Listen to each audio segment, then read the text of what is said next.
කතන්සු ලබතේ පඤ්ඤං ප්‍රඥාව කෙසේනම් ලැබගම්ද?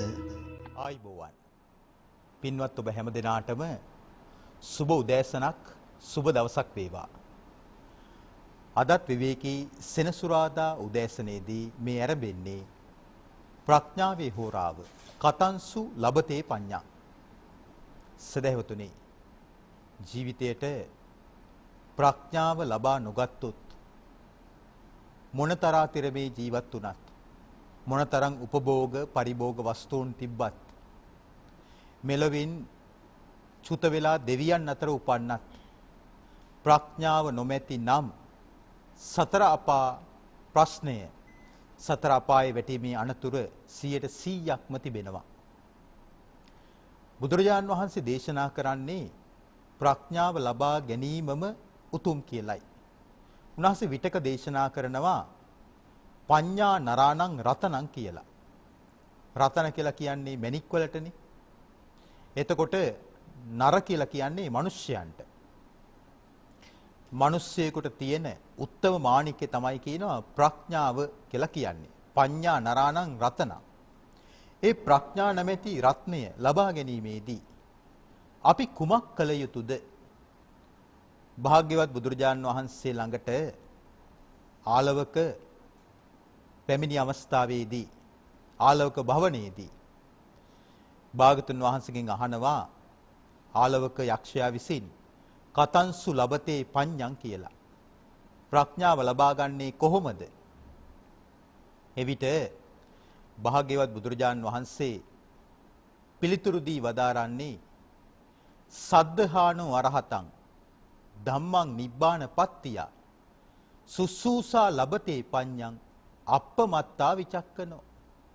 ඉන් අදහස් වෙන්නේ පින්නතුනි, ප්‍රඥාව කැමති කෙනා ප්‍රඥාව ලබා ගැනීම පිණිස සද්ධානෝ අරහතං ධම්මං නිබ්බාන පත්තිය අමා නිවනට පත් කරවන උතුම් ශ්‍රී සද්ධර්මය බුදුරජාණන් වහන්සේලා විසින් මහ රහතන් වහන්සේලා විසින් ශ්‍රාවක උතුමන් වහන්සේලා විසින් දේශනා කරනවා.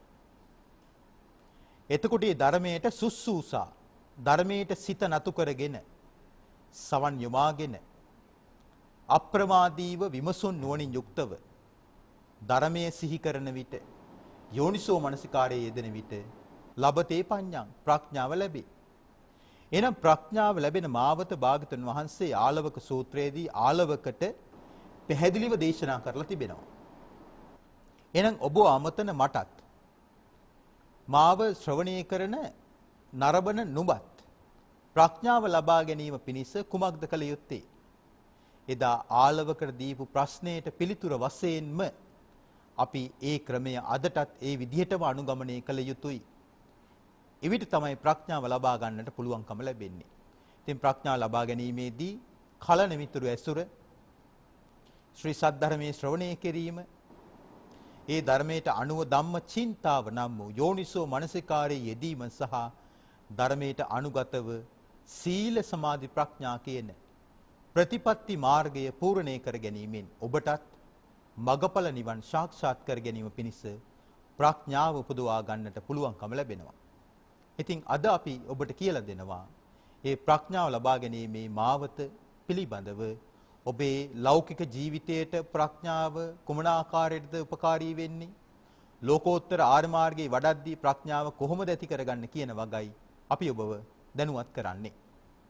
ඉතින් ඒ පිණිස ඔබ දැනුවත් කිරීම සඳහා අදත් අපගේ ධම්සභා මණ්ඩපයේ වැඩමවා වැඩ සිටින කොළඹ හත ශ්‍රී සම්බෝධි මහා විහාරාධිපති බෞද්ධ මාධ්‍යාලයේ ගරු වත්මන් සභාපති අපගේ කල්යාණ මිත්‍ර පූජනීය බොරලන්දේ වජිරඥාන ස්වාමින් වහන්සේව নমස්කාර පූරකව සාදු නාද නංවා ධම්සභා මණ්ඩපයට පිළිගනිමු. සාදු සාදු සාදු. තෙරුවන් සරණයි ස්වාමීන් වහන්සේ. තෙරුවන් සරණයි ස්වාමීන් වහන්සේ. ස්වාමීන් වහන්සේ අපගේ මෙම කතන්සු ලබතේ පඤ්ඤං වැඩසටහන දැන් බොහෝ දෙනෙක් අතර ප්‍රචලිත වෙලා තිබෙනවා. අපිට මුණ ගැහෙන බොහෝ දෙනෙක් කියන දෙයක් තමයි හාමුදුරුවනේ එහෙමත් ස්වාමින් වහන්සේ ඔබ වහන්සේලාගේ වැඩසටහන නරඹීමේදී අපිට අපේ ජීවිතවල තියෙන ගැටලු ගොඩක් निराකරණය කරගන්නට ලැබෙනවා බුදු වදනට බුද්ධ දේශනාවට අනුකූලව කියලා. ස්වාමීන් වහන්සේ අපේ අරමුණත් ඒකම නේද? එහෙම සම්මාස. ඉතින් ස්වාමීන් වහන්සේ අද අපිට කතා කරන්න තිබෙන්නේ සංයුක්ත නිකාය සගත වග්ගයේ දේවතා සංයුක්තයට අයත් ආදිත්ත වර්ගයේ සඳහන් වනරෝප සූත්‍රය පිළිබඳව රුක් රෝපණය පිළිබඳව වදාළ දේශනාව. අපි අද කතාව එතනින් ආරම්භ කරමු ස්වාමීන් වහන්සේ අවසර පතනවා. ගෞරවනීය පූජනීය මහා සංඝරත්නයන් අවසරයි. වාසනාවන්ත පින්නතුනි, අදත් අපි ඊටාම වටිනා සූත්‍ර දේශනාවක් පිළිබඳව ධර්ම විවරණයක යෙදিলা ඒ තුලින් මහත් වූ පුණ්‍ය ශක්තියක් කුසල ශක්තියක් උපදවා ගන්නටත් තවදුරටත් මේ ධර්ම මාර්ගයේ ගමන් කිරීමට සුත්තමේ ඥානය එහෙම නැත්නම් ධර්මඥානය දියුණු පමුණු කර ගන්නට තමයි අපි මේ වෙලාවේ මහන්සි ගන්නෙ. ස්වාමීන් වහන්සේ මතක් කළා වගේ අද අපි කතා කරන්නේ නිරන්තරයෙන්ම ස්වාමීන් වහන්සේලා ධර්ම දේශනා සඳහා යොදා ගන්න ගාථා රත්නයක්. එහෙම නැත්නම් සූත්‍ර දේශනාවක්. විශේෂයෙන් ආරණ්‍ය සේනාසන ඇසුරු කරගෙන එහෙම නැත්නම් භාවනා මධ්‍යස්ථාන ආශ්‍රය කරගෙන එහෙම නැත්නම් විශේෂයෙන්ම නගරයෙන් එපිට ග්‍රාමවාසීව එහෙම නැත්නම් ටිකක් ගමට වෙන්න වගේ තියෙන විහාරස්ථානවල තියෙන සුන්දරත්වය ගැන නිතරම සාකච්ඡා කරන සූත්‍ර දේශනාවක් පිළිබඳව තමයි අපි කතා කරන්නේ. එක්තරා දේවතාවෙක් ඇවිල්ලා බුදුරජාණන් වහන්සේගෙන් අහනවා කේසං දිවාච රත්තෝච සදා පුඤ්ඤං පවඩ්ඩති ධම්මට්ටා සීල සම්පන්නා කේ ජනා සග්ගගාමිනෝති. භාග්‍යතුන් වහන්සේගෙන් අහනවා කිනම් කෙනෙකුට හැම කල්හි දහවලුත් රැත් පිං වැඩේද දහම්මි පිහිටි සීල සම්පන්න වූ කිනම් ජනයෝ ස්වර්ගයට පැමිණෙනවාද? සරල අදහස තමයි එතකොට දිවා කාලෙත් රාත්‍රී කාලෙත් යම් කිසි කෙනෙකුට පිං වැඩෙනවා නම් ඒ පිං වැඩෙන්නේ මොන වගේද? මොන වගේ පිංකම් කළාමද? ඒ වගේම දහම්මි පිහිටි සීල සම්පන්න වූ කිනම් ජනයෝ ස්වර්ගයට එහෙම නැත්නම් දිවි ලෝකයට ගමන් කරනවාද? මේක තමයි මේ දේවතාවාගේ ප්‍රශ්නේ බවට පත් උනේ නේ ස්වාමීන් ස්වාමීන් වහන්සේ දිවාච මේකෙන් අහන්නේ කේසන් දිවාච රත්තෝච කියලානේ. එහෙමයි. සාමාන්‍යයෙන් දිනේ ගත්තට පස්සේ ප්‍රධාන කොටස් දෙකයි දිවා සහ රාත්‍රී. එහෙමයි. දැන් අටසිල් සමාදන් වෙනකොටත් අජ්ජ ඉමංච රත්තින් අජ්ජ ඉමංච දිවසං කියලා තමයි අටසිල් සමාදන් වෙන්නේ. එහෙමයි. උපෝසථී දවසට. එහෙමයි. ඊපස්සේ මේකෙන් අදහස් කරන්නේ 24 පැය පුරාවටම. එහෙමයි. 24 පැය පුරාවටම පින් වැඩෙන්නේ පින් සිද්ධ වෙන්නේ මොන විදිහේ පින්කම් කළාමද? එහෙමයි. ඒක තමයි සංස පළවෙනි ප්‍රශ්නේ. අපි ඒ ගැන කතා කරලා ඉමු අවසරයි. එහෙම සම්නාස. එතෙන්දී භාග්‍යතුන් වහන්සේ ලබා දෙන පිළිතුරට අපි යොමු වෙමු. ආරාම රෝපා වන රෝපා යේ ජනා සේතුකාරකා පපංච උදපානංච යේ දදන්ති උපස්සයන්. භාග්‍යතුන් වහන්සේ පළවෙනි ගාථාවෙන් දේශනා කළා යම් ජන කෙනෙක් මල්පල උයන් වවන්නෝ වෙද්ද පියවි වන වගා කොට දෙන්නෝ වෙද්ද ඒ දඬු පාලම් කරවන්නෝ වෙද්ද යම් කෙනෙක් පෙන්හලුත් පෙන්පොකුණුත් ආවාසත් දෙනවද තේ සන්දිවාච රත්තෝච සදා පුඤ්ඤං පවඩ්ඩති ධම්මට්ටා සීල සම්පන්නා තේජනා සග්ගගාමිනෝති. මේ විදිහේ මේ ඉහත පින්කම් සිද්ධ කළාම ඔවුන්ට හැම කල්හි දහවලුත් රැත් පින් වැඩෙනවා. දහම්හි පීටි සීල සම්පන්න වූ ඒ ජනයෝ ස්වර්ගයට එහෙම නැත්නම් දිව්‍ය ලෝකයට නැග ගන්නවා, දිව්‍ය ලෝකයට සපත් වෙනවා කියලා තමයි භාග්‍යතුන් වහන්සේ දේශනා කළේ සම්මා. එහෙමයි. ස්වාමීන් වහන්සේ එතකොට ඒ දෙවි කෙනා අහන පැනයට භාගතුන් වහන්සේ ලබා දෙන්නේ හරි අපූර්ව පිළිතුරක්. එහෙමයි. ස්වාමීන් වහන්සේ භාග්‍යවත් බුදුරජාන් වහන්සේලාගේ ජීවිතේම ගත්තට පස්සේ උත්පත්තියේ සිට පරිනිර්වාණය දක්වාම පරිසරයත් සමග තමයි උන්වහන්සේගේ ජීවිතය ගත කරන්නේ ගෙවිලා ගියේ. අපි ගත්තොත් සම්බුදු උපත සිද්ධ වෙන්නේ ස්වභාවික පරිසරයේ. ලොම්බිනි සාල වනයේ. උන්වහන්සේ දුෂ්කර ක්‍රියා කරන්නේ ස්වාමීන් වහන්සේ ස්වභාවික පරිසරයේ ගොඩනැගිල්ලක් ඇතුළත භාවනා කරා කියලා සඳහනක් නැහැ. රුක් සෙවනේ නේ ස්වාමීන් වහන්සේ. ගංගාවල් ළඟ, දියැලි ළඟ, පර්වත මුදුනේ තමයි උන්වහන්සේ නිවන පිණිස වීරිය කළේ, භාවනාවේ යෙදුනේ. උන්වහන්සේ කිරිපිඩු පූජාව පිළිගන්නකොට සුජාතාවගෙන් උන්වහන්සේ එදා වැඩ සිටියේ රුක් සෙවණක. කිරිපොළ නුගරුක කියලා කියනවා ස්වාමීන් වහන්සේ නේද? එහෙම ස්වාමීන් වහන්සේ. එතකොට සුජාතාව හිතන්නේ අද නම් මේ රුක්ෂ දෙවියා ගහෙන් බිමට බහැලා සේවිකාව මේ පණිවිඩය අරගෙන ඉක්මනට දූවලා කියනවා ස්වාමි දියණිය. එහෙම. අද නම් රුක්ෂ දෙවියා ගහෙන් බිමට බහැලා ඉන්නවා. එහෙම. ඒක නිසා ඔබ වහන්සේ පින්වන්තයි. ඒක නිසා ඉක්මනින්ම ගිහිල්ලා රුක්ෂ දෙවියන්ව පුදන්න කියලා තමයි අර කිරියාහාර ක්ෂීරපායාස හදාගෙන ඇවිල්ලා අපගේ මහා බෝධිසත්වයන් වහන්සේට සම්බුද්ධත්වයට ප්‍රථම ඒ කිරියාහාර පූජා කරන්නේ. එහෙම සම්මත. උන්වහන්සේ ඒ කිරියාහාර වළඳා අනෝමා නිරංජරා නදියෙන් එගොඩ වෙනවා. එගොඩ වෙලා උන්වහන්සේ හොයන්නේ මනා අතුපතර විහිදී ගිය භාවනාවට යෝග්‍ය රුක්සෙවණක්. එහෙම.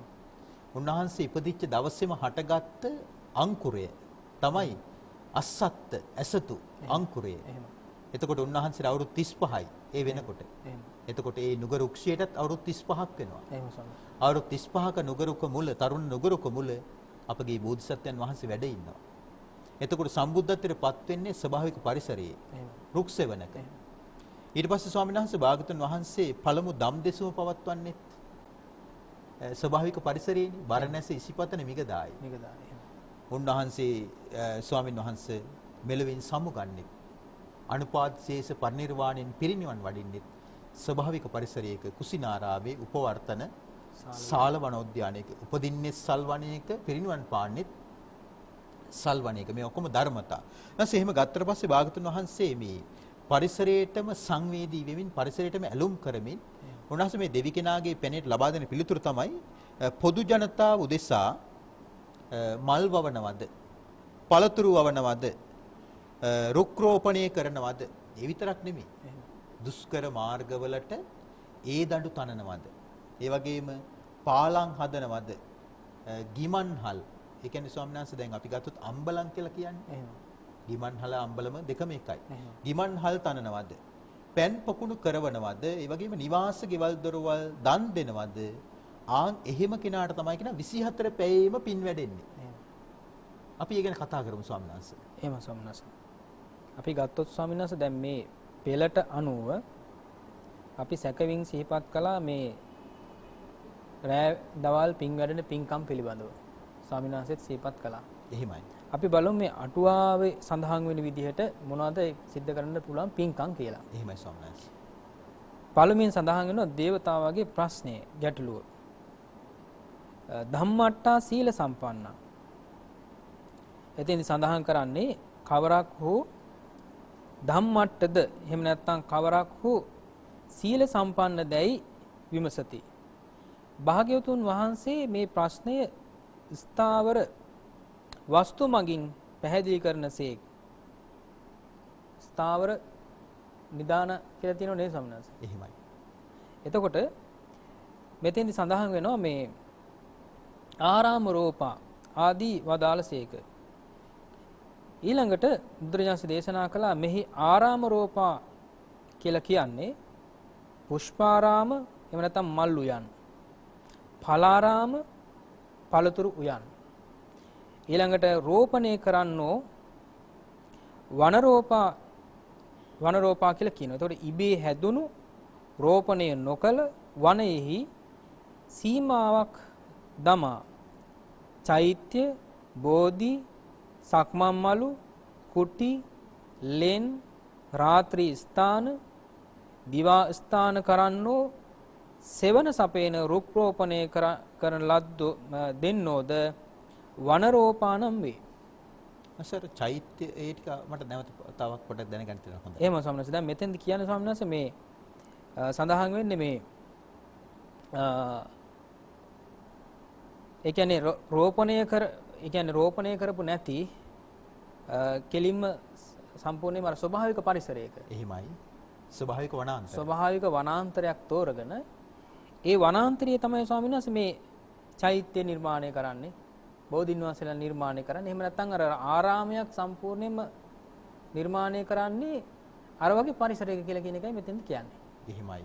එතකොට ස්වාමීන් වහන්සේ ඒ පරිසරයට ඇලුම් කරනවානේ. ඒ කියන්නේ ඒ පරිසරයේ ඉඳගෙන ඉන්න එතකොට ඒ පින්කම් සියල්ල සිද්ධ කරන්නේ. එහෙමයි. නේද? එතකොට වන්දනාමාන කළත් දැන් මෙතෙන් සඳහන් වෙනවානේ දැන් මෙතන සඳහන් වෙනවා මේ ධම්මට්ටා සීල සම්පන්නා කියලා. ධර්මයේ හැසිරෙන්න එපා. ධර්මයේ පිහිටි. ධර්මයේ පිහිටි. ඊළඟට සීල සම්පන්න වෙන්න එපා. ඉතින් මේ ධර්මයේ පිහිටන්නත් සීල සම්පන්න වෙන්නත් අර ස්වභාවික පරිසරය කියලා කියන එක ලොකු රුකුලක් බවට පත් වෙනවා කියලා කියන එක මෙතෙන්දි කියන්නේ ස්වාමීන් වහන්සේ. එහෙමයි ස්වාමීන් වහන්සේ. එහෙමයි. ඉතින් ගොඩාක් වෙලාවට අපි දන්නවනේ ඇත්තටම මේ ලංකාවේ ගත්තොත් එහෙම මේ සම්පූර්ණයෙන්ම වනාන්තර රැකිලා තියෙන්නේ. ගොඩාක් වෙලාවට වනාන්තර රැකිලා තියෙන්නේ භික්ෂුන් වහන්සේලා ඒ ආරණ්‍ය සේනාසල වල වැඩ ඉන්න නිසානේ. එහෙමයි. අපි ගත්තොත් ගොඩාක් වෙලාවට එහෙම නැත්නම් ඒ ස්වාමීන් වහන්සේලා ඒ ආරණ්‍ය සේනාසනෙට අයිති භූමිය ආරක්ෂා කරගෙන හිටියේ නැත්නම් ටිකෙන් ටික ගමේ ඉන්න අය ඇත්තටම අර ඒ වනාන්තරයේ තියෙන ගස් කොළන් කපන එක ඊළඟට නිවාස තනා ගන්න එක වගේ ටිකෙන් ටික අර කැලේ ප්‍රදේශයට ගමන් කිරීම ස්වභාවයක් තියෙනවා ස්වාමීන් වහන්සේ. නේද? එහෙමයි. ඒ වගේ පරිසරයට හානි කිරීමක් තියෙනවා. ඒ නිසා විශේෂයෙන්ම ස්වාමීන් වහන්සේලා අරන්නේ වැඩ ඉන්න ස්වාමීන් වහන්සේලා ඒ වනයත් ආරක්ෂා කරගෙන ධර්මයේ හැසිරෙන්න පුළුවන් පරිසරයක් නිර්මාණය කරගෙන සීල සම්පන්නව ඉඳගෙන තමයි ඒ පින්කම් සිද්ධ කරන්නේ. එහෙම සංසමට ඔකේද මතක් වුණා මේ නාමල්ලුවේනේ රාහුල නායක ස්වාමීන් වහන්සේ මේ මෑතකදී පුවත්පතකට ලිපියක් පළ කරනවා. එහෙම ස්වාමීන් වහන්සේ. උන්වහන්සේ දක්වන අදහසක් පුවත්පතේ ශීර්ෂ පාඨයට උපුටා ගන්නවා. එහෙම ස්වාමීන් වහන්සේ. ඒ තමයි මම නාමල්ලුවේනේ වැඩ නොසිටින්නට. නාමල්ලුවේනේ තියෙන නාගස් ටිකත් මේ වෙනකොට කප්පාදු වී අවසන් කියලා. එහෙම ස්වාමීන් වහන්සේ. මොකද සංස මෑතක් වෙනකොට මේ නව රජයේ බලයට පත් වුණාට පස්සේ විශාල වන සංහාරයක් ඇති වෙනවා කියලා සමාජ මාධ්‍ය සහ ප්‍රවෘත්ති විකාශනයන් තුල අපිට නැවත අහන්නට ලැබුණ ස්වාමීන් වහන්සේ. එහෙම ස්වාමීන් වහන්සේ. එතකොට අපි ගත්තොත් ආනවිලුන්දාව රක්ෂිතේ. තවත් රක්ෂිත කීපයක් මේ විදිහට වන සංහාරයේ සිද්ධ වුණා කියලා අපිට ආරංචි වුණා. නමුත් දැන් කොයි රජයක් වුණත් කොයි පාලන පැලැන්තියක් වුණත් කොයි යම් තරාතිරමක කෙනෙක් වුණත් ස්වාමීන් වහන්සේ ස්වභාවික පරිසරයට හානි කරනවා නම් පදනම් විරහිතව හේතු සහිතව ඒක යමක් කරලා රටේ සංවර්ධනයට සහ පරිසර පද්ධතිය සමබරව පවත්වාගෙන යන්න එහෙම දෙයක් රජයකට කරන්න වෙනවා. නමුත් අත්නෝමතිකව හිතුවක්කාර විදිහට පරිසරයේ තලමින් පෙළමින් විනාශ කරමින් යම්කිසි පිරිසක් කටයුතු කරනවා නම් ඒක නම් අපිට අනුමෝදන් වෙන්න බෑ නේද සම්නාස? එහෙම සම්නාස. ඒක පැහැදිලි විශේෂයෙන්ම දැන් රජයකට රාජ්‍ය නායකයෙකුට සිද්ධ කරන්න පුළුවන් මේ වනාන්තරය ආරක්ෂා කරගන්න එක. ඊළඟට සම්පූර්ණයෙන්ම මුඩු බිම් තියෙනවා සම්පූර්ණයෙන්ම වනාන්තර බවට පත් කරන්න පුළුවන්. ඒ වගේ වැඩ කොටස් කරන්න පුළුවන් සම්මානස. එහෙමයි. ඊළඟට දැන් අපි ගත්තොත් එමෙතුවරුන්ට ඒ ගමක් ගත්තොත් එහෙම නගරයක් ගත්තොත් එහෙම ඒ නගරේ මල් හදන එක, ගස් හදන එක නේද? ඒ වගේ ගොඩාක් මේ පරිසරය ආරක්ෂා කර ගැනීම සම්බන්ධයෙන් විශාල කටයුත්තක් කරන්න පුළුවන් ස්වාමීන් වහන්සේ. එහෙමයි. ස්වාමීන් වහන්සේ දැන් මේ නුවර පාර අපි ගත්තොත් එහෙම අපි මිරිස්වත්තේ ඉඳලා නිට්ටමෝදේශට ගමන් කරද්දී එහෙම යක්කල පහුවෙලා රඹුටන් විකුණන හරිය ස්වාමීන් වහන්සේ. ඒ කියන්නේ කලගෙඩි හේන සහ මල්වත්ත කියන හරියදී ස්වාමීන් වහන්සේ ලස්සන රෝස පාට මල් වැටෙන එහෙම විශාල මහා වනස්පති වෘක්ෂයන් පේලියට තිබ්බ ස්වාමීන් වහන්සේ. එහෙම ස්වාමීන් මල් පිපිච්ච කාලෙට අර ජපානයේ සකුරා මල් වැටලා තිනවා වගේ හරිම සුන්දරයි. එහෙම. ඊට නුවර මාර්ගයේ ඒ කියන්නේ දිත්ත වන්තිරු වලට පුළුල් කරානේ වන්තිරු 4කට. එහෙම ස්වාමීන් වහන්සේ. ඊතර ස්වාමීන් වහන්සේ ඒ සංවර්ධනයේ හේතුවෙන් ඒ සියලු වෘක්ෂයන් කප්පාදුවට ලක් වුණා. සම්පූර්ණයෙන් මුලින් උපුටා දැම්මා. එහෙම. මාර්ගය නම් හැදුන ස්වාමීන් වහන්සේ අපිත් කලින්ට වඩා මාර්ගයේ ඉක්මනින් ගමන් කරනවා. එහෙම. නමුත් අර කැපිච්ච රුක්ෂයන් වලට යලිත් අලුතෙන් රුක්ෂයන් හිටව බවක් නම් අපිට අද වෙනකන් දැක ගන්නට ලැබුණේ නැහැ ස්වාමීන් වහන්සේ. එහෙම සම්මත. ඉතින් මේක හිතනවා පරිසරයට හානි කරලා මිනිස්සයා ලබන දියුණුව කුමක්ද කියලයි අපිට අහන්න තියෙන පොදු ප්‍රශ්නේ නේ ස්වාමීන් වහන්සේ. එහෙම සම්මත. එතකොට ස්වාමීන් වහන්සේ දැන් අපි ගත්තොත් එහෙම මේ දැන් මෙතෙන්දි සඳහන් කරන්නේ මේ රෑ දවල් දෙකේම පිං වැඩෙන පිංකම් ගැනනේ. එහෙමයි. නේද? එහෙමයි. ඒතර එක පැත්තකින් ආරාම රෝපණය කීම ආරාම රෝපා වනරෝපාන එතකොට ආරාමය සකස් කරගන්න එක ගස් කොළන් එක්ක ඊළඟට වනාන්තර නිර්මාණය කරගන්න එක නේද? එහෙමයි. ඊළඟට විශේෂයෙන්ම දැන් රෑ දවල් දෙකේ පිං වැඩෙන්න නම් ස්වාමීන් වහන්සේ මතක් කළා වගේ අපි නිතරම නිරන්තරයෙන්ම වාසය කරන ස්ථිර නිවාසයේ තියෙන තැන ස්ථිර නිවහන කියලා කියන එක තුලත් තියෙන්න ඕනේ පරිසරය සුන්දර පරිසරයක් තියෙන්න ඕනේ. එහෙමයි. ඊළඟට අපි ගමන් කරන මාර්ගයේ දැන් ගමන් කරන මාර්ගය තුල අපි හිතමු අපේ පැය ගණනාවක් ගමන් කරනවා. ඒ පැය ගණනාවක් ගමන් කරනකොට මේ දර්ශනය වන ස්වභාවික පරිසරය කොයිතරම් සුන්දරද. ඒ වගේම හිත නිවිලා යනවනේ. එහෙමයි. නේද? හිත සමාධියටපත් වෙනවනේ. ඒ වගේ ඊළඟට අපි ගොඩාක් වෙලාවට ඒ වගේ තැන් හොයාගෙන යනවා. අර විවේක ගන්න යනවනේ සම්මත ගොඩාක් තැන්වල මේ තමන්ගේ පවුලේ එකතු වෙලා විවේක ගන්න යනවනේ තැන්වලට.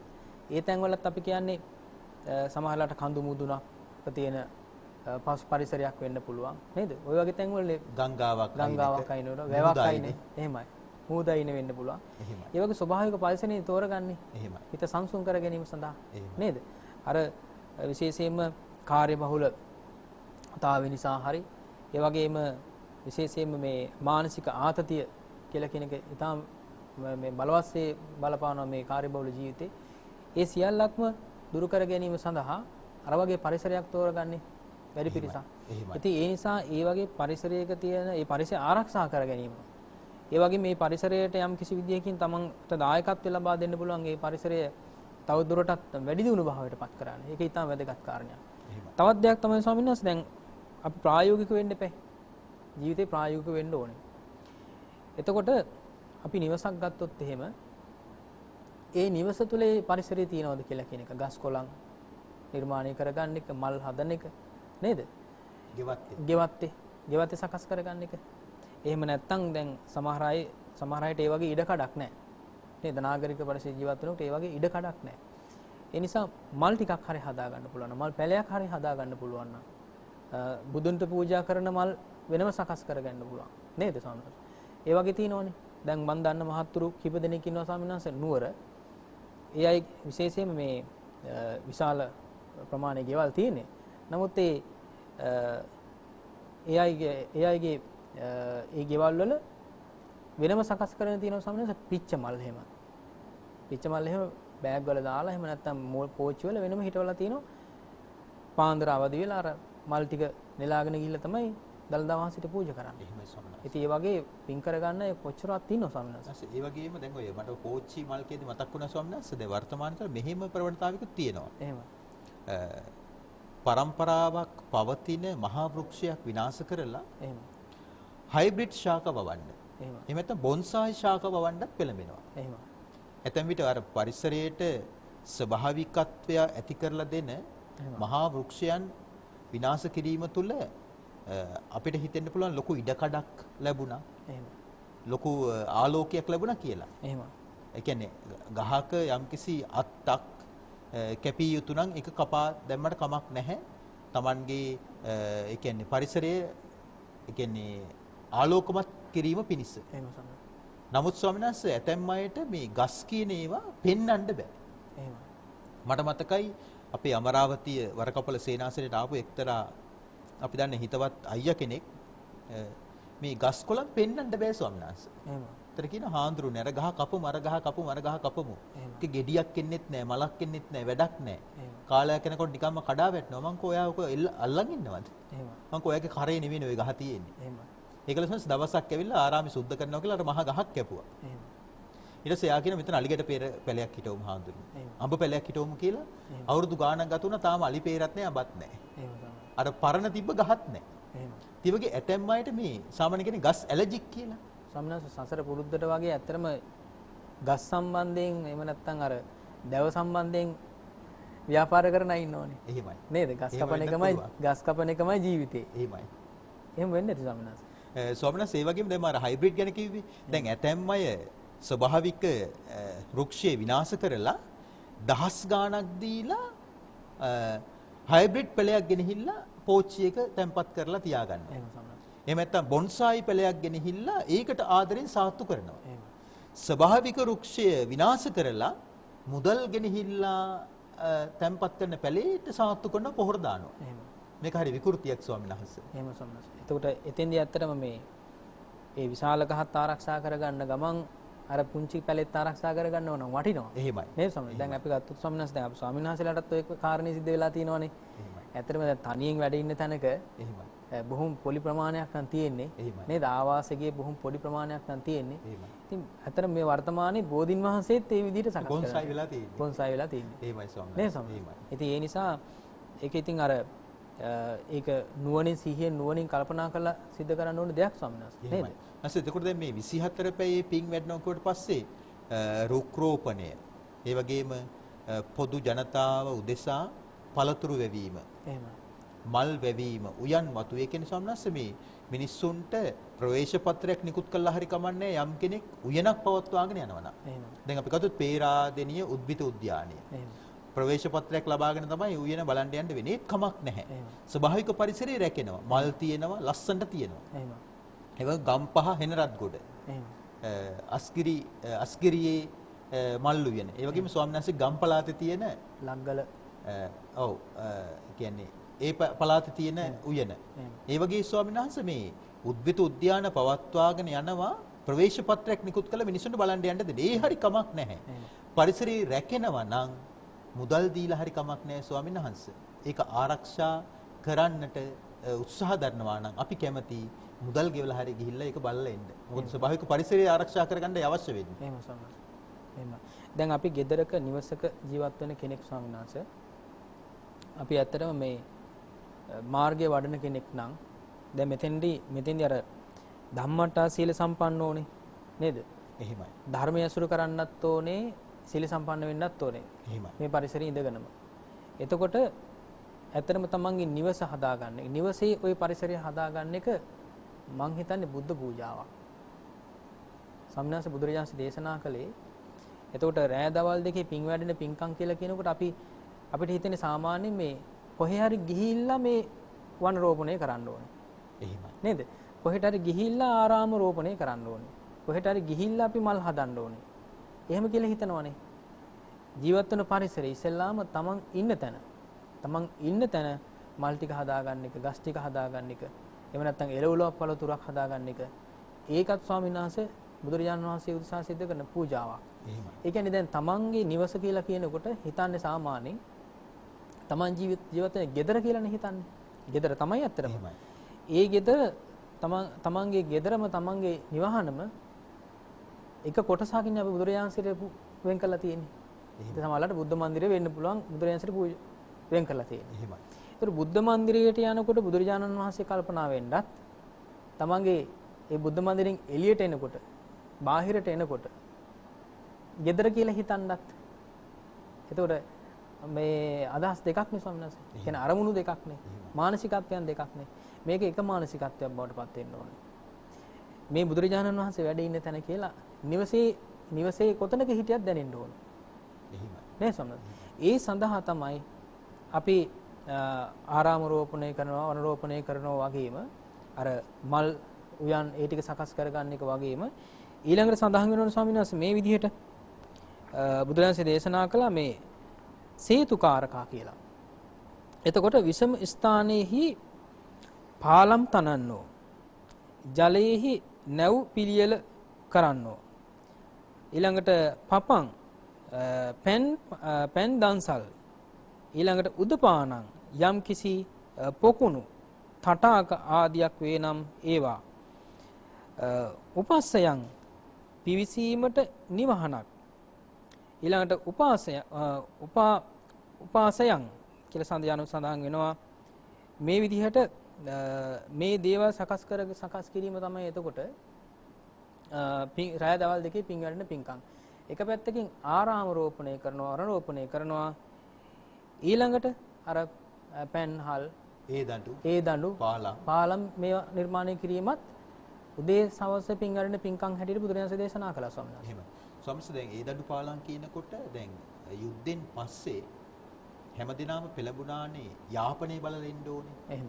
ඊට පස්සේ මඩ කලපු ගිහිල්ලා එන්න ඕනේ කියලා. එහෙම. ඒතර මුල්ම යුගයේ තුල සංසය කියන්නේ 2009 ඒ කියන්නේ මැයි මාසෙන් පස්සේ. එහෙම. 2009 මැයි 18 19 වගේ දවසකනේ ස්වාමීන් වහන්සේ සම්පූර්ණයෙන්ම මේ LTT ත්‍රස්තවාදයේ නිමාවටපත් වෙච්ච නිලදිනේ. එහෙම. ඒතර ඊට පස්සේ කොළඹ රටේ දකුණු පළාත්වල ඉන්න අය, නුවර පළාත්වල ඉන්න අය නැගෙනහිරට උතුරට යන්නට ලොකු උත්සාහයක්, උනන්දුවක් සහ ඒකට පරිසරයක් සකස් කරගත්තා. එහෙම ස්වාමීන් වහන්සේ. නැස මුල්ම යුගයේ තුල ඒ පාරවල් වල යනකොට ඇත්තටම යන්න බෑ ස්වාමීන් වහන්සේ. ඇත්තම විට පාරවල් නැහැ, කැලෑවක්. එහෙම.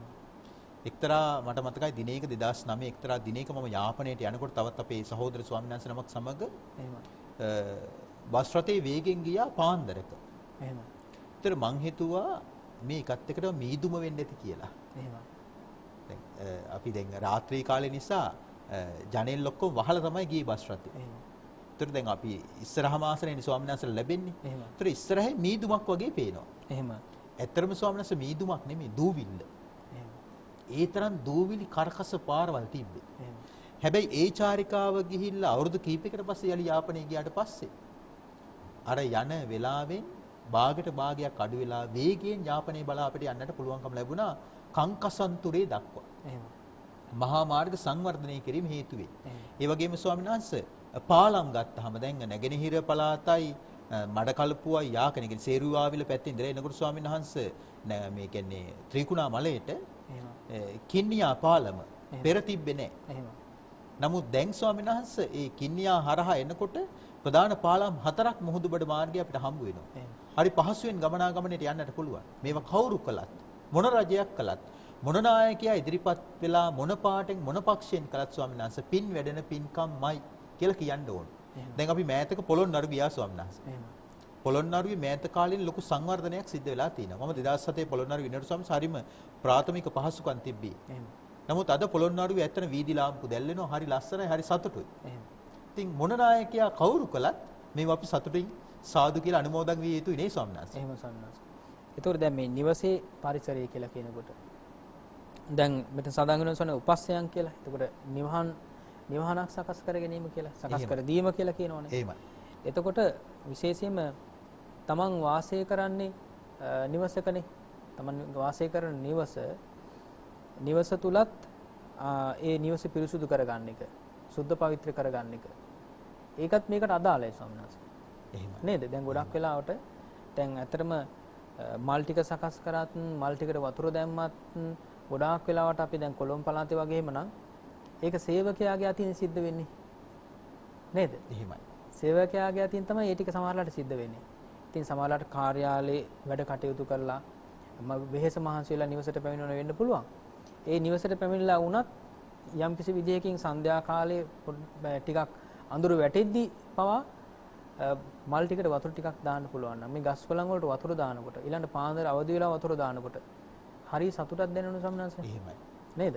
ඒ සතුට තමන් අත්විඳින්න ඕනේ. තමන් අත්දැකීමෙන් වැටහෙන්න ඕනේ මේ ගස් කොළන් වලට මේ සාතු සම්පායන් කිරීමේ කරනකොට කොයිතරම් මානසික සුවයක් දැනෙනවද කියන එක. එහෙමයි ස්වාමීන් වහන්සේ. නේ ස්වාමීන් වහන්සේ.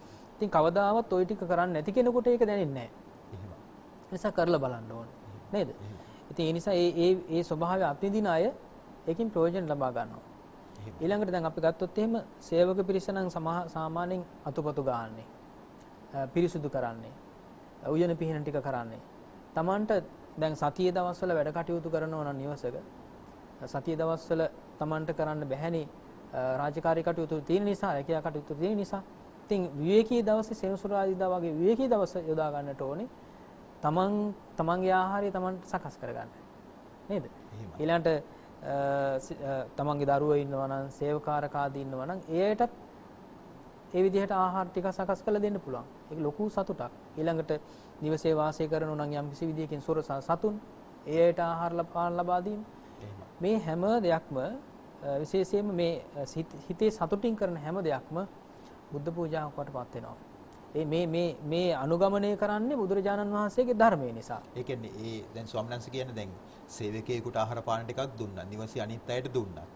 ගෙදර ඉන්න සුරතල් සතුන්ට ආහාර පාන ටිකක් දුන්නත් බුද්ධ පූජාවක් කියලා ස්වාමීන් වහන්සේ කියනවා. එහෙම ස්වාමීන් වහන්සේ. ඒතර මට හිතෙනවා ඒක බුද්ධ පූජා කියලා ස්වාමීන් වහන්සේ අදහස් කරන්නේ එතන තියෙන්නේ කරුණා මෛත්‍රී සිත. එහෙමයි.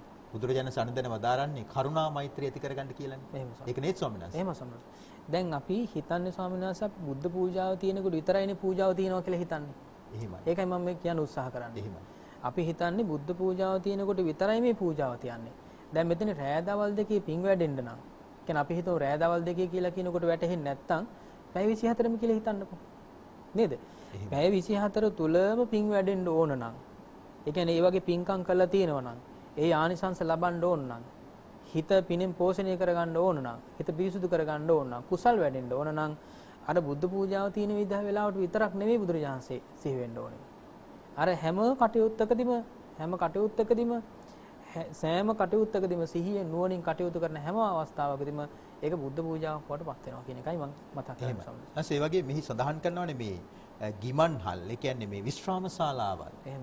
අම්බල අතීතේ නම් අම්බලම් කියලා කිව්වේ. දැන් අපි ගත්තොත් කඩුගන්නාවේ අම්බලම තාමත් ආරක්ෂා වෙලා තිබෙනවා. එහෙම.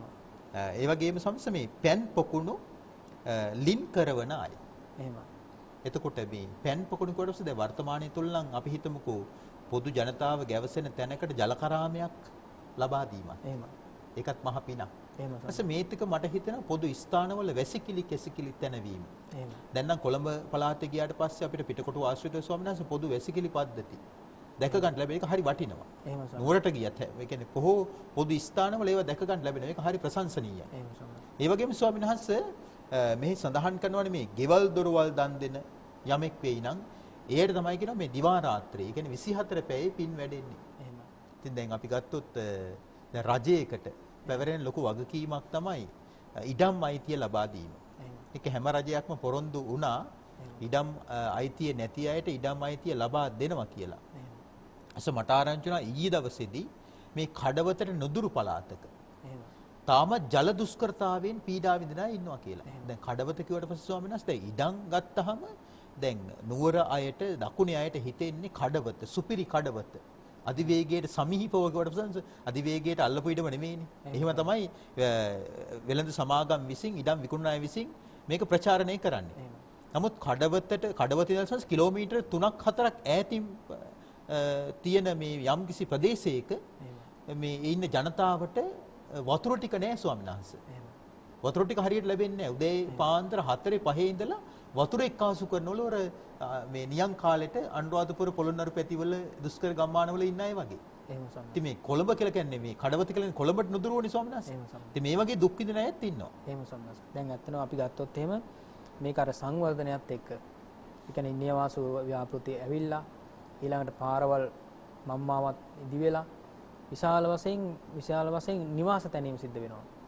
ඊළඟට ව්‍යාපාරික ස්ථාන බිහි වෙනවා. විශාල වශයෙන් ව්‍යාපාරික ස්ථාන බිහි වෙනවා. එහෙමයි. ඉතින් මේත් එක්කම දැන් ජනගහනයත් එක්ක ඊළඟට මේ විශේෂයෙන් පරිභෝජනය ජල පරිභෝජනය කියලා කියන එක වැඩි වෙන්න ඒකට අපිට යම්කිසි විදියකින් ජලය උත්පාදනය කරගන්න වැඩපිළිවෙලක්. එහෙම නැත්නම් වැඩිපුර කරන්න වෙනවනේ ස්වාමීන් වහන්සේ. ඉතින් ඒ නිසා අපි තවත් පැත්තකින් ගත්තොත් ස්වාමීන් වහන්සේ අපි ගොඩක් වෙලාට මේ ජලය ලබා දීම වගේම තමයි ලැබෙන ජලය අර පරිස්සම පරිහරණය කරන එක. එහෙමයි. නේද? තියනවා කියලා ඒ ජලය ඒ විදිහට අර පරිස්සම පරිහරණය කරන්නේ නැත්තම් එතෙන්දිත් මේ පූජාව සිද්ධ වෙන්නේ නැහැනේ. එහෙමයි. නේ සවනද? ඒ කියන්නේ රෑදවල් දෙකේ පින් ගන්නනවා කියලා එකක් සිද්ධ වෙන්නේ නැහැනේ. එහෙමයි. ඉතින් ඒකත් ඉතාම වැදගත් නේ ස්වාමීන්. ඒ වගේම මේ දැන් මෑතක් වෙනකොට දැන් කොළඹවට තදාසන්න ප්‍රදේශවල අලුතෙන් මේ ජලනල පද්ධතියක් එලාගෙන යනවා. මේ වෙනකොටත් ක්‍රියාත්මකයි. එහෙම. ඉතින් ඇතැම් පළාත්වල ජලනල පද්ධතිය එලෙනකොට පාරවල් විනාශයි. එහෙම. හැබැයි ගරු ජනාධිපතිතුමා මේ මෑතකදී හොඳ යෝජනාවක් ගෙනාවා. එහෙම. මහා මාර්ග අමාත්‍යාංශය ජල සම්පාදන අමාත්‍යාංශය දෙකම එකට ඒකාබද්ධ කරලා එහෙම. නුඹලා පාර කඩාගෙන ජල නල එලාගෙන යනකොට මහා මාර්ග දෙපාර්තමේන්තුවේ මොකද කරන්නේ? යථා තත්ත්වයට මාර්ගය පත් කරනවා. සමහරවිට මේක මෙතෙක් කල් ලුන්නේ නැහැ. එහෙම. කාපට් කරලා මාසයක් යනකොට මෙන්න ලොකු වලවල් හාරලා විනාශ වෙලා එහෙම. ඇතැම් තැන්වල ගිලා බහැලා එහෙම. මේක අසංවර්ධනයේ අමිහිරි ප්‍රතිඵල. එහෙම. නමුත් ජනාධිපතිතුමාට අපි පෞද්ගලිකව පින් දෙන්න ඕනේ බෞද්ධ නාලිකාව හැටියට ජල සම්පාදන අමාත්‍යාංශයත් මහා මාර්ග දෙපාර්තමේන්තුවත් එකට එකතු කරලා මේ වැඩපිළිවෙල නව යෝජනාවක් හැටියට ක්‍රියාත්මක කිරීම සම්බන්ධයෙන් නේ ස්වාමීන් වහන්සේ. එහෙම සංස්ථාන් විශේෂයෙන් ඔක ප්‍රායෝගිකව බලපාන්නේ යම් කිසි විදිහකින් තමන්ගේ නිවසට ලබා ගන්න ජල මාර්ගය අපි හිතමු ටිකක් වැඩි කරගන්න කල්පනා කරනවා. ඒ කියන්නේ ලොකු ප්‍රමාණයේ වතුර ප්‍රමාණයක් මේ තමයි ධාරිතාව වැඩි කරගන්නවා. ධාරිතාව වැඩි කරගන්නකොට ඒ සම්පූර්ණයෙන්ම නල ටික මාරු කරන්න වෙනස් කරන්න ඕනනේ. එහෙමයි. එතකොට පාරිභෝගිකයටත් සිද්ධ වෙනවා විශාල ප්‍රමාණයේ මුදලක් නගර සභාවට හරි ගෙවන්නයි. නගර සභාවට ගෙවන්නේ මොකද? නගර සභාව, ජල සම්පාදන මණ්ඩල ඊළඟට මහා මාර්ග නේද? දෙපාර්තමේන්තු ඒ හැම එකටම ගෙවන්න අවශ්‍ය නිසා තමයි එයාට වැය වෙන වියදම පියවන්න තමයි පාරිභෝගිකයාට අර විශාල මුදලක් දීලා ඒකට කැප වෙන්න සිද්ධ වෙලා තියෙන්නේ. ඉතින් ඒ නිසා මේ සම්බන්ධීකරණය විශේෂයෙන්ම ඒ අමාත්‍යාංශ සම්බන්ධීකරණය කියලා කියන එක ඉතාම වැදගත් මේ කටයුත්තේ දිනේ ස්වාමීන් වහන්සේ. එහෙම. මට මේ දේශනාවේදී මට මතක් වුණා මේ මග මානවක පිළිබඳව. එහෙම. දැන් මග මානවක මේ විතර දිවා රාත්‍රී පින් වැඩන පින් කරලා තමයි සක්‍රස්ථානයටපත් උනේ. එහෙම. සක්‍රදෙවියන් බවටපත් උනේ. එහෙම. එතුමා හිස් ඉඩම් එලි කරලා නිවාස තනන්න පටන් ගත්තා. එතකොට මේ ගමේ ඉන්න එතුමාට හිතයිසිය ඇවිල්ලා කිව්වා මග මානවකට මග තරුණයට කිව්වා අනේ අයියන්ඩි මට දීපන්කෝ ඉඩම් කෑල්ල. ගන්න. සුද්ධ කරන එක අනිත් අය ඉල්ලනවා. ඒතර මේ මග තරුණයා මොකද කළේ? දෙන්න කියලා ඒ අයට පරිත්‍යාග කරනවා. එහෙම. මසුරු කමින් තමන්ගේ මායිම මේකයි කියලා වැට ගහගෙන ඒවට නඩු හබ කියාගෙන රණ්ඩු වෙන්න ගියේ නැහැ. එහෙම. ඒ වගේ පාරවල් තැනුවා. ඒ වගේම ඒ දඬු පාලම් පැන් පොකුණු ගිමන්හල් තැනුවා. ඒ පිනෙන් මග කියන තරුණයා මරණින් මතු දෙවියන් අතර ඉපදුනා දෙදෙව්ලොවට අධිපති වෙලා සක්‍ර නමින් දේවා නමින්ද සුජම්පති නමින් නිපන්නා. එහෙනම් අපි ස්වාමීන් වහන්සේ පාලන පැලැන්තියට කියන්නට ඕනේ. මනුලොවින් නික්මිලා පරලොවට යනකොට අඩුගානේ සක්‍ර දෙවියන් නොවුනත් කමක් නැහැ. නේ ස්වාමීන් වහන්සේ. චාතුම් මහරජික දෙවි කෙනෙක් වෙන්නට හරි. එහෙමයි. තමන් කරන සේවාව ජනතා සේවාව අවංකව කරන්න. මොකද අද අපේ රටේ තියෙන ප්‍රශ්නයක් තමයි මහා මාර්ගයක් හැදුවොත් එහෙම අපි හිතමුකෝ දල වශයෙන් අපිට තේරෙන හැටියට මුදල රුපියල් කෝටියයි කියලා. ලක්ෂ 50ක තමයි වැඩ සිද්ධ වෙන්නේ. අපේ අමරාවති සේනාසනයේ මාර්ගයේ ස්වාමීන් වහන්සේ ගමට පාර හරියට තිබ්බේ නැහැ. බොහොම පටු පාරක් තිබ්බේ. තාමත් කබල් පාරක් තියෙන ස්වාමීන් වහන්සේ. නමුත් මගේ ඉල්ලීම මත ඒ මීරිගම හිටපු മന്ത്രിතුමාගෙන් මම ඉල්ලීමක් කළා අපිට මේ පාර හදලා දෙන්න මේ ගමට පාරක් නැහැ නේ කියලා. ස්වාමීන් වහන්සේ කොහොම හරි විදේශ ආධාරයක් යටතේ ලක්ෂ 6ක් ප්‍රාදේශීය සභාවට මේ මුදල් ලැබුණා. නමුත් ස්වාමීන් වහන්සේ වැඩ කෙනේ ලක්ෂ 3ක. ලක්ෂ 3කට වෙච්ච දෙයක් නෑ. මං එහෙම කෝ ඊටු ලක්ෂ 3. හාඳුනේ රජේ වැඩ වෙනකොට එහෙම තමයි. මේ සත්‍ය කතාවක්. ඒත් ලක්ෂ 6ක් පාස් වෙලා ලක්ෂ 3ක නම් වැඩ කරෙන්නේ. ඒත් ලක්ෂ 3ට වෙච්ච දෙයක් නැත්තම් මේ වගේ රටකනේ ස්වාමීන් වහන්සේ අපි ඉන්නේ. ඉතින් අපි බලාපොරොත්තු වෙන වර්තමාන රජේ නේද?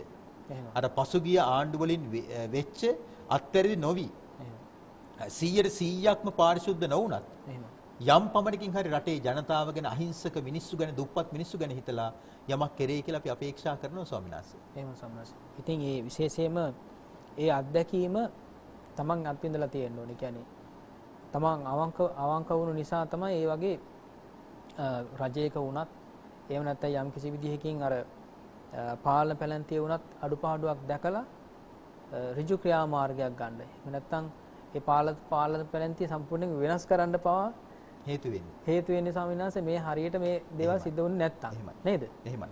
ඒ වගේම විශේෂයෙන් තවත් කාරණයක් ස්වාමීන් වහන්සේ දැන් අපි දැන් මෙතෙන්දී දේවතාව අහන්නේ දිවි ලෝකයට නැග ගන්න කොහොමද කියන එකනේ. එහෙමයි. දිවි ලෝකයට යන්නේ කොහොමද කියලා. මොන වගේ ධර්මයේ පිහිටි මොන වගේ සිල්වත් ජනතාවද දෙවියන් අතර උපදින්නේ. එහෙම ස්වාමීන් වහන්සේ. මෙතෙන් සඳහන් වෙනවා ධම්මට්ඨා සීල සම්පන්නා ඒ ධර්මයේ පිහිටි බැවින් ඒ සීලයෙන්ම යුක්ත වූ බැවින් ධම්මට්ඨා සීල සම්පන්නා නැතහොත් ඒ ආකාරයෙන් පින් කරන්න උන් දස කුසල ධර්ම පිරෙයි. එයාට දස කුසල ධර්ම පිරෙනවා කියලා කියනවා ස්වාමීන් වහන්සේ. එහෙමයි. ඒක ඊටම වැදගත් කාරණයක්. එහෙමයි. එතකොට මේ විශේෂයෙන්ම මේ රෑදවල් දෙකේ පින් වැඩෙනවා කියලා කියන්නේ දස කුසල ධර්මයන් වැඩෙනවා කියලා කියන එක. විශේෂයෙන්ම කයින් වෙන වැරදි වලින් වැළකීලා, වචනෙන් වෙන වැරදි වලින් වැළකීලා, සිතින් වෙන වැරදි වලින් වැළකීලා, අලෝභ ආදේශ මොහ තුළ පිහිටා එහෙමයි කටයුතු කරන්නේ සම්මත. ඒක අපි ගත්තොත් එimhe කයින් වෙන වැරදි තුනක් තියෙනවනේ නේද? ප්‍රාණඝාත, පරද්දබ්බම්, පරදාරංච කායතෝ කියලා. එහෙමයි සම්මත. විශේෂයෙන්ම ප්‍රාණඝාතය, සොරකම් කිරීම, කාමවර්ධ හැසිරීම කියලා කියන තුන සිද්ධ වෙන්නේ කයින්. එතකොට මේ විදිහට අර පින් කරන කෙනෙක් අර විදිහේ බුදුරජාණන්සේ දේශනා කරපු විදිහට මේ ආරාම රෝපණය කිරීම මේ සිද්ධ කරන සියලුම පින්කම් සිද්ධ කළාම ප්‍රාණඝාතයක් සිද්ධ වෙන්නේ නැහැ නේද? සොරකම් කිරීමක් සිද්ධ වෙන්නේ නැහැ, කාමවර්ධ හැසිරීමක් එතනදි සිද්ධ වෙන්නේ නැහැ පින්කම් සිද්ධ කරනකොට. එහෙමයි. ඒ වගේම වචනෙන් වෙන වැරදි සිද්ධ වෙන්නේත් නැහැ. බොරු කීම, කේලාම් කීම, පරුස වචන කීම, හිස් වචන කීම කියලා කියන ඒ වැරදි හතර වචනින් සිද්ධ වෙන්නේත් නැහැ. එතකොට අපි ගත්තොත් එහෙම විශේෂයෙන්ම ආරාම සකස් කරන අය, එතකොට වනරෝපණය කරන අය, අපි දැන් මේ කියපු ඒ දඬු පාලම් සකස් කිරීම ආදී වශයෙන් මේ සියලුම දේවල් සිද්ධ කරනකොට බොරු කීමක් සිද්ධ වෙන්නේත් නැහැ, කේලම් කීමක් සිද්ධ වෙන්නේත් නැහැ, පරුස වචන කීමක් සිද්ධ වෙන්නේත් නැහැ. දැන් මේවා සිද්ධ වෙනවා නම් අපිට පැහැදිලි දැන් මේ කයින් වෙන වැරදි සිද්ධ වෙනවා නම් මේ පින්කම් කරන අය නෙවෙයි.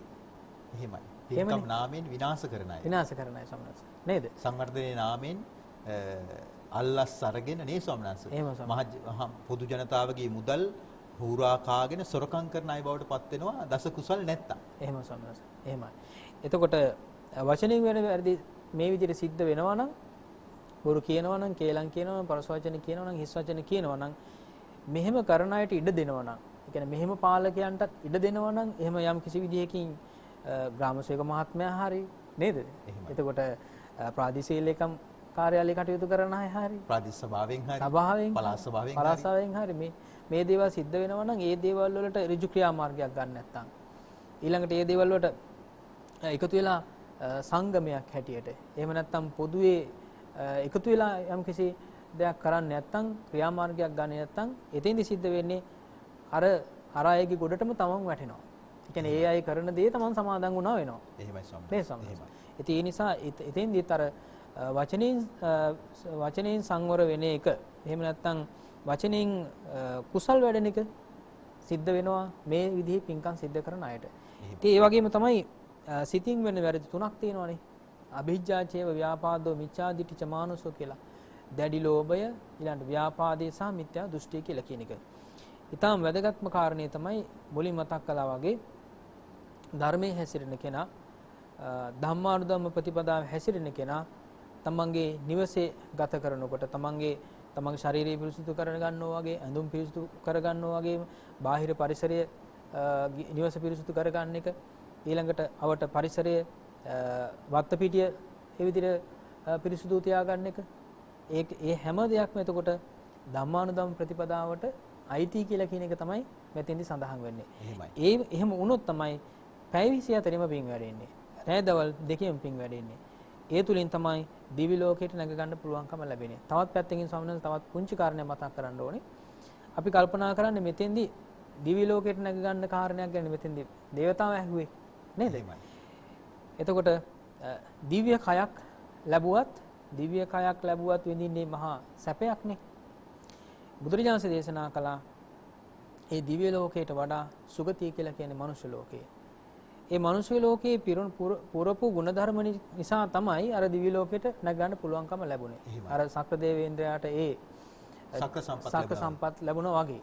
ඒ සක්‍ර සම්පත් ලබන්න උපකාර වෙච්ච දේවල් ටික තියෙනවනේ. නේ සම්මත. ඒ දේවල් සම්පූර්ණ කරේ මනුෂ්‍ය ජීවිතේනේ. ඒ නිසා දෙවියෙක් වගේ මනුෂ්‍ය ලෝකේ ජීවත් වෙන්න. එහෙමයි. නේ සම්මත. එහෙමයි. අවසාන වශයෙන් ස්වාමීන් වහන්සේගේ පණිවිඩය එකයි දෙවියෙක් වගේ ජීවත් වෙන්න. ඉතින් අදත් විවේකී සෙනසුරාදා මේ හෝරාවක කාලය වෙන්නුනේ 24 පැයේ පින් වැඩෙන පින්කම් පිළිබඳව සහ අපි සමාජයේ පුරවැසියන් හිට ජීවත් වෙනකොට පාලක පැලැන්තිය හැටියටත් පොදු මහ ජනතාව හැටියට අපේ වගකීම කුමක්ද යන වගයි කුමන කරන ජනතාවද මරණයන් මතු සුගති ලෝකේ බලා යන්නේ කියන වග. ඉතින් වනරෝප සූත්‍රයේ අනුසාරයෙන් කරුණුගෙන හැර දක්වපු කොළඹ හත ශ්‍රී සම්බෝධි මහා විහාරාධිපති බෞද්ධ මාධ්‍යාලයේ ගරු සභාපති අපගේ කල්යාණ මිත්‍ර පූජනීය බොරලන්දේ වජිරඥාන ස්වාමීන් වහන්සේට নমස්කාර පූර්වකව පුණ්‍යානුමෝදනා කරන අතර අපගේ උතුම් ගුරු දේවයන් වහන්සේලාටත් මහෝපාද්‍යයන් වහන්සේලාටත් ත්‍රිනිකායික සමස්ත මහා සංඝ රත්නයටත් අපගේ ගෞරව ආදර වන්දනාව වේවා নমස්කාරය වේවා. ඒ වගේම කවදත් අපි නරඹන ශ්‍රවණය කරන බෞද්ධ ලක්වැසි ලෝවැසි හැම දිනාටම පින් සිදු වේවා. ඒ වගේම නිෂ්පාදන දායකත්වයෙන් සහයෝගය දැක්වූ අපගේ මාධ්‍ය සහෘදයන්ටත් සිලෝන් බිස්කට් ලිමිටඩ් මංචි ආයතනයටත් පින් සිදු වේවා. හැමට චතුරාර්ය සත්‍ය අවබෝධ ලබන්නට ප්‍රඥා ලෝකේ පහළ වේවා. අමා නිවනින් සියලු සත්වයෝ සැනසීමටපත් වෙත්වා කියලා අපි ඔබෙන් සමුගන්නවා. හැම දිනාටම සම්මා සම්බුදු පිහිට ලැබේවා. කතංසු ලබතේ පඤ්ඤං ප්‍රඥාව කෙසේනම් ලැබගම්ද